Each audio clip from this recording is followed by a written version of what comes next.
नमस्कार मंडळी, स्वागत आहे तुमचे आर आर कुकिंग मराठी चॅनलला.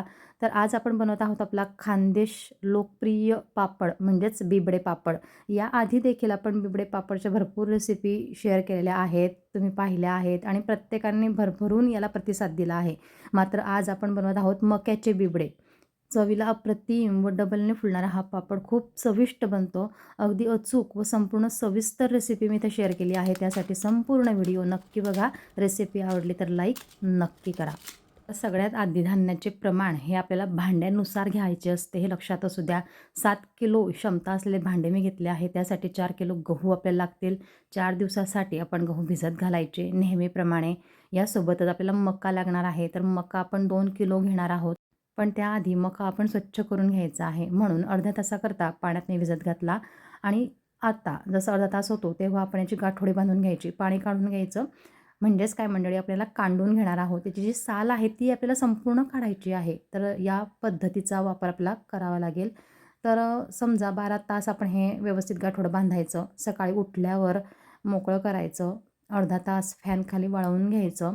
आणि जसं हे वाळतं तसं यामध्ये ओलसरपणा तर असतोच, आणि हा ओलसरपणा असणं खूप गरजेचं आहे, कारण यामुळे त्याची साल आरामात सुटेल. आता अर्ध्या तासानंतर मी गिरणीवर आणलं आणि अशा प्रकारे हे जाडं भरडं दळून घेतलं, किंवा तुम्ही हे भरडून घ्या. अशा प्रकारे हे तयार झालं. तर मक्याची साल इथे बघा तुम्ही किती मोकळी झालेली आहे.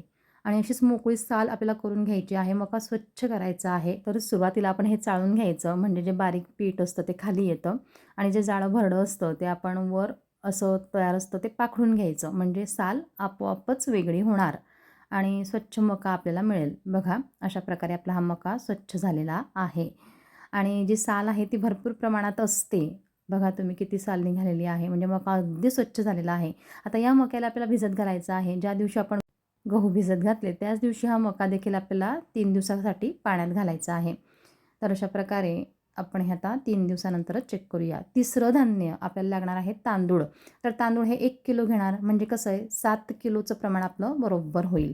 तर अशा प्रकारे आता 4 दिवसानंतर आपण बघितलं तर गहू छान फुटून येतात, छानपैकी तयार झालेले असतात. तेव्हा नेहमी आपण जसं चीक काढतो त्याप्रमाणेच मिक्सरमध्ये टाकून भरपूर पाण्याचा वापर करून चीक काढून घ्यायचा. तर चीक काढताना तुम्ही बघा अशा प्रकारे जाडं भरडं दळायचं. फक्त एवढं लक्षात ठेवायचं की यात अख्खा गहू राहायला नको, संपूर्ण हे वाटून घ्यायचं आहे. तर संपूर्ण गहू वाटून झाल्यानंतर आपल्याला हा आता पिळून घ्यायचा आहे, म्हणजे या गव्हाचा जो कोंडा आहे, म्हणजे जी साल आहे ती वेगळी करायचं आणि चीक वेगळा करायचा. तर मी तशा चाळणीचा वापर करत आहे, म्हणजे भराभर माझं काम होईल. तर काही वेळातच बघा तुम्ही असा पिळून पिळून शक्य असेल तेवढा चीक निघतो आणि जी गव्हाची साल आहे ती वेगळी करता येते. तर मंडळी, गव्हाच्या सालीमध्ये भरपूर प्रमाणात अजून चीक शिल्लकच राहिलेला असतो, तर थोडी मेहनत घ्यायची. सालीलाही पुन्हा धुवायचं आणि पुन्हा त्यातील चीक वेगळा करायचा. गव्हाचा चीक खूप पौष्टिक असतो, हे तुम्हालाही माहिती असेल. यापासून आपण उन्हाळी वाळवणातील बरेच पदार्थ बनवतो, जसे कुरडया, पापड आणि इतर ज्वारीच्या पापडांमध्ये देखील याचा चीक कोरडा करून वापरला जातो. तर असा हा चीक बनवायला काही कठीण नाही, फक्त थोडी मेहनत आहे आणि भरपूर पाण्याचा इथं वापर करत गव्हाच्या सालीमध्ये देखील भरपूर चीक असतो, तो आपण आता काढून घेऊया. तर अशा प्रकारे पिळत पिळत बघा संपूर्ण कोरडा असा हा आपण गव्हाचा कोंडा काढून घेत आहोत. अगदी यामध्ये काही एक शिल्लक ठेवलेलं नाही.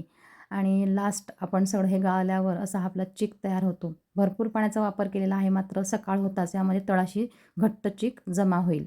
आता इकडे आपले मक्याचे दाणे देखील फुललेले असतात छानपैकी. आता आपण ज्या दिवशी चीक बनवला गव्हाचा त्याच दिवशी आपल्याला हे वाटून घ्यायचं आहे. तर मिक्सरमध्ये टाकून थोडा पाण्याचा वापर जास्त करतच आपण हे देखील वाटण तयार ठेवायचं. तर काही एक वेळ लागत नाही, भराभर हे वाटले जातात, कारण ते बऱ्यापैकी सॉफ्ट झालेले असतात. आपण आधीच त्याला कांडून घेतलेलं असतं, जाडं भरडं भिजत घातलेलं असतं आणि मिक्सरमध्ये लगेच दळलं जातं.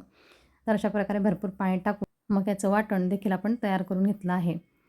पाणी यासाठी आपण भरपूर टाकत आहोत की जो तळाशी जे जमा होतं ते घट्टसर असतं, ते अगदी प्युअर असतं आणि वर जे पाणी आहे ते आरामात निघतं. मी पुढे तुम्हाला दाखवणार आहे. आणि ते पाणी काढणं गरजेचं असतं, त्यामुळे भरपूर पाण्याचा वापर इथे करावा. पुन्हा आता आपले तांदूळ राहिले. तांदूळ 2 दिवस छान भिजले, फुलून आले. आणि आता नेहमी आपण इडलीला जसे तांदूळ वाटून घेतो त्याच प्रकारे आपल्याला फक्त हे तांदूळ मिक्सरमधून वाटून घ्यायचे आहे असे. तर यामध्ये देखील आपण आता पाणी टाकून घेणार आहोत. पाणी यासाठी जास्त आपण वापरत आहोत की खाली जो आपल्याला तळाशी मिळेल पदार्थ तो स्वच्छ मिळतो आणि व्यवस्थित मिळतो. आंबटपणा यात जास्त राहत नाही. त्यामुळे पाण्याचा वापर सुरुवातीलापासूनच जास्त करावा. आता 5व्या दिवशी म्हणजे आज बिबडे बनवायचे आहेत त्या दिवशी हे जे वर पाणी असतं ते आपण काढून घ्यायचं. म्हणजे हे आंबट पाणी असतं आणि बघा तळाशी किती घट्टसर आपल्याला हे मिश्रण मिळतं. हे मक्याचं झालं. दुसरं गव्हाचं देखील तुम्ही असं पाणी निथळून घ्यायचं. म्हणजे आंबटपणा यामध्ये येत नाही. स्वच्छ आणि शुद्ध सच्चीक आपल्याला मिळतो. त्याचप्रमाणे तांदूळाचं देखील पाणी मी काढून घेतलं. म्हणजेच काय मंडळी अगदी स्वच्छ आणि अगदी प्युअर जो चीक असतो तो आपल्याला मिळतो तळाशी अशा प्रकारे. आता हे तिघही जिन्नस आपण एकत्र करून घ्यायचे आहे. म्हणजेच बिबड्यांचं मिश्रण आपण जे असतं ते बनवून घेत आहोत. तर पाणी आपण जे एक्स्ट्रा टाकलेलं होतं ते संपूर्ण काढलेलं आहे. घट्टसर आणि प्युअर आपलं हे जे जिन्नस आहेत ते आता एकत्र होतील. आणि यामध्ये कोणते मसाले पडतात ते देखील मी तुम्हाला सांगते. पण त्याआधी आपण हे तिघही जिन्नस व्यवस्थित एकत्र करून घ्यायचे. कारण तळाशी चिकटलेला असतो आणि तो संपूर्ण निघणं गरजेचं आहे. आणि अशा प्रकारे हे व्यवस्थित एकजीव केल्यानंतर हे मिश्रण आपलं तयार झालेलं आहे. पुढे आता यामध्ये काय मसाले पडतात ते बघूया. तर इथं तिखट, पिवळसर मिरच्याचं तिखट घेतलेलं आहे जवळपास 15 चमचे. तीळ घ्यायचे भरपूर 12 चमचे. लसूण जेवढा जास्त वापरला जाईल तेवढी चव खूप छान येते. त्यासाठी एक मोठी डिश भरून मी हा लसूण सोललेला आहे. यासोबतच आपण इथं बघू शकताय जिरे पावडर, धणे पावडर 12-12 चमचे प्रत्येकी. मीठ घ्यायचं आहे आपल्याला 200 ग्राम. आणि इतर जे जिन्नस तुम्हाला माहिती करायचे असतील शोप किंवा जिरे तर तुम्ही 10 चमचे किंवा अंदाजे कमी जास्त केले तरी चालतात. हे सगळे जिन्नस तयार ठेवा. आणि कसं आहे आपण जे जिन्नस मोजून घेतले आहे ते प्रमाण अगदी अचूक आहे. घेतलेल्या पातेल्याच्या प्रमाणानुसार म्हणजेच 7 किलो धान्यासाठी. तर आता हा लसूण आपण मिक्सरमधून व्यवस्थित फिरवून घ्यायचा. पुढे ज्या भांड्यामध्ये आपल्याला घाटा शिजवायचा आहे त्या भांड्याला अशा प्रकारे आम्ही मूड लावतो. म्हणजेच मातीचं लेपण लावायचं यामुळे घाटा जळत नाही. आता त्या भांड्याला आपण चुलीवर ठेवलं आहे. चूल पेटवली आहे. भांड्यामध्ये पाऊण भांडं भरेल एवढं पाणी टाकलेलं आहे. पाणी हे आपण आधीच एक्स्ट्रा टाकलेलं आहे. कारण आपण एक बादली भरून पाणी यातील काढून घेणार आहोत. गरज पडेल तर त्याचा वापर आपण नंतर करू शकतो. पुढे पाणी छान गरम झाल्यावर यामध्ये जे मसाले मी तुम्हाला आधी दाखवले ते संपूर्ण टाकून घ्यायचे. यासोबतच लसूण वाटून घेतलेला, तिखट, मीठ हे देखील जिन्नस आपण यातच टाकले. आता हे संपूर्ण जिन्नस टाकून झाल्यानंतर आपल्याला यामध्ये मिश्रण टाकायचं आहे. पण मिश्रण टाकण्याच्या आधी खबरदारी घ्या. काय तर बघा मिश्रणामध्ये चीक असतो. तो अशा गरम पाण्यात टाकताबरोबर तो घट्ट होईल. त्याच्या गाठी होतील आणि ते थांबवण्यासाठी इथं काय करायचं चुलीचा जाळ कमी करायचा. सुरुवातीला या पाण्यामध्ये 1 ग्लास थंड पाणी टाकायचं आणि मगच आपण हे मिश्रण टाकायचं. आणि मिश्रण टाकताना 2 व्यक्ती इथं आपल्याला लागणारच. कारण एक व्यक्ती भराभर हे मिक्स करते, दुसरी व्यक्ती मिश्रण टाकते आणि हे काम आपल्याला खूप भराभर करायचं असतं. त्यामुळे 2 व्यक्ती इथं असणं गरजेचं असतं. व्यवस्थित मिक्स करत राहा. गरज पडत असेल तर पाण्याचा वापर करा. आपण जे गरम पाणी काढून घेतलं असतं त्याचा वापर इथं करत अशा प्रकारे आपण हे मिक्स करून घ्यायचं. कधी-कधी धान्य जास्त प्रमाणात फुलतात तेव्हा अशा प्रकारे दुसऱ्या भांड्यात काढून आपण तो घाटा देखील शिजवून घ्यावा. आता घाटा किती वेळ शिजवावा आणि कसं ओळखायचं की हा शिजलेला आहे की नाही?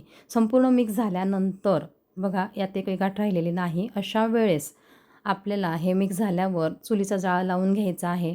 संपूर्ण जाळ लावल्यावर मिक्स झाल्यानंतर जेव्हा मोठे-मोठे असे 3 वेळा बुडबुडे येतील तेव्हा समजायचं की आपला घाटा शिजलेला आहे. 3 वेळा बुडबुडे येणं गरजेचं आहे. यासाठी 20 ते 25 मिनिटाचा कालावधी लागतो. तेव्हा आपण समजावं घाटा आपला शिजलेला आहे. आता बिबडे पापड थापताना तुम्ही बघू शकताय कॉटनचा कापड ओला केलेला आहे एका ताटावर. त्यावर घाटा टाकत असा पसरवत, थापत अगदी एकसारखा हा पापड बनवायचा. आणि जसं आपण हे वाळत घालतो त्यासाठी देखील आपल्याला एक मोठी साडी, एखादं धोतर किंवा कॉटनचा लांब सडक कापड असेल तो खाटांवर आधी अंथरून घ्यावा.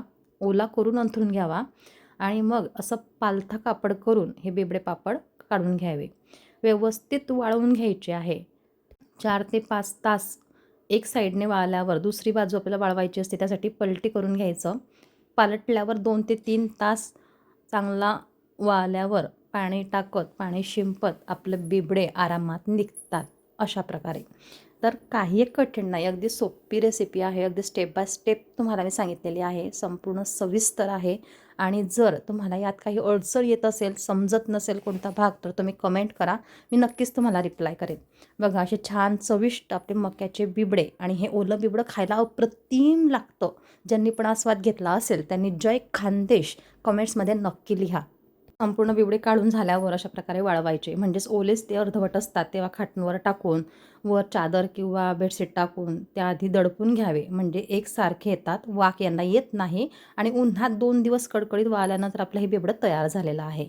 आता हे बिबडं आपण वर्षभर स्टोअर करणार आहोत. काही एक खराब होत नाही आणि भाजल्यानंतर अगदी डबलने हे बिबडं फुलतं आणि चविष्ट इतकं म्हणजे भाजल्यावर याची तुम्ही चव घ्याल तर अप्रतिम लागतं.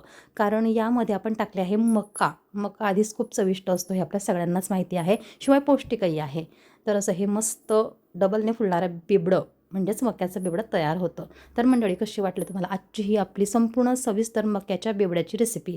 नक्कीच आवडली तर रेसिपीला लाईक करा, शेअर करा तुमच्या मित्रपरिवारामध्ये व अशा छान छान नवनवीन व आपल्या पारंपरिक खानदेशी रेसिपी नेहमी बघण्यासाठी RR कुकिंग मराठी चॅनलला लवकरात लवकर सबस्क्राईब करा. तर चला भेटूया पुन्हा अशा छान नवीन व परफेक्ट रेसिपीसोबत पुन्हा एकदा. तोपर्यंत बाय बाय, टेक केअर.